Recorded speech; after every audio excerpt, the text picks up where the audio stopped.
आप देखिए, जो राया अर्बन नोट था हमारा, उसमें हमने हेरिटेज सिटी प्रस्तावित की थी।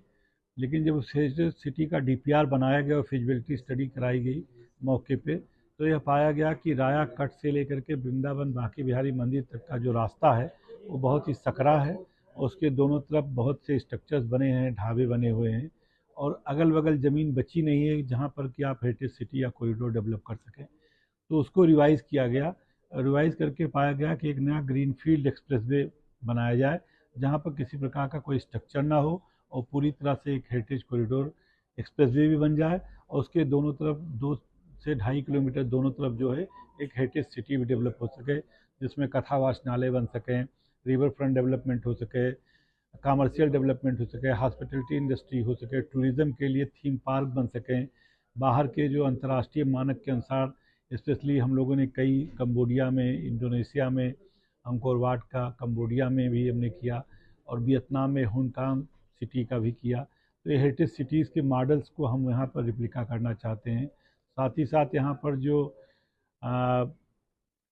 मथुरा आर्ट है और जो मथुरा म्यूज़ियम है, ये दोनों चीज़ों के लिए अलग से सेंटर बनाना चाह रहे थे। तो मथुरा का आर्ट बहुत बुद्धिज़्म एरा में मथुरा आर्ट और गांधार आर्ट बहुत ही फेमस था, तो उसको इसकी रिप्लिका करने के लिए भी प्रस्ताव था। तो इसलिए पाया गया कि एक पूरे ग्रीनफील्ड एरिया को डेवलप किया जाए। तो एक नया ग्रीनफील्ड एरिया हम लोगों ने ढूंढा 753 एकड़ का, जो कि 1 से 1 किलोमीटर पर यमुना एक्सप्रेसवे से शुरू होता है, और ये बांके बिहारी मंदिर के पहले जहांगीरपुर खादर तक जाता है। इसी के साथ साथ पैरेलल मार्थ भी एक रोड बना रहा है, तो उसको भी हमने अपने मास्टर प्लान में शामिल किया। और ये एरिया जो है पहले हमारा अर्बनाइजेबल नहीं था, अप्रूव नहीं था।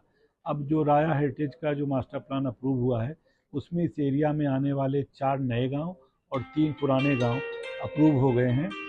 और अब इन 7 गांवों को सम्मिलित करते हुए 753 एकड़ में हमारा हेरिटेज कॉरिडोर अर्बनाइजेबल अप्रूव हो गया है। अब इसकी पीपीबीसी की बैठक बुलाई गई है, जिसमें इसका डीपीआर अप्रूव होगा। साथ ही साथ ब्रिज विकास परिषद की बैठक में और अन्य जो सुविधाएं हम लोग दे सकते हैं, पहले मांग की गई थी कि यहाँ 12 हेक्टेयर में बेगमपुर में एक पार्किंग एरिया डेवलप किया जाए, तो ओपन पार्किंग के लिए हमारे बोर्ड ने सहमति दे दी थी, वो हम बना रहे हैं।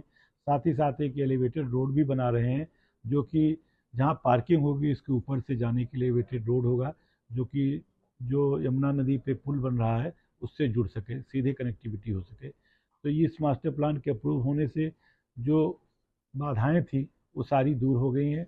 हेरिटेज सिटी का जो प्लान है अब आज से गति पकड़ लेगा। आज ही ब्रज विकास परिषद की भी बैठक हो रही है, और अगले हफ्ते पीपीवीसी की बैठक के बाद इसके डीपीआर फाइनल होने के साथ साथ हम लोग आरएफपी डॉक्यूमेंट बनाएंगे और इसकी ग्लोबल बिडिंग करेंगे।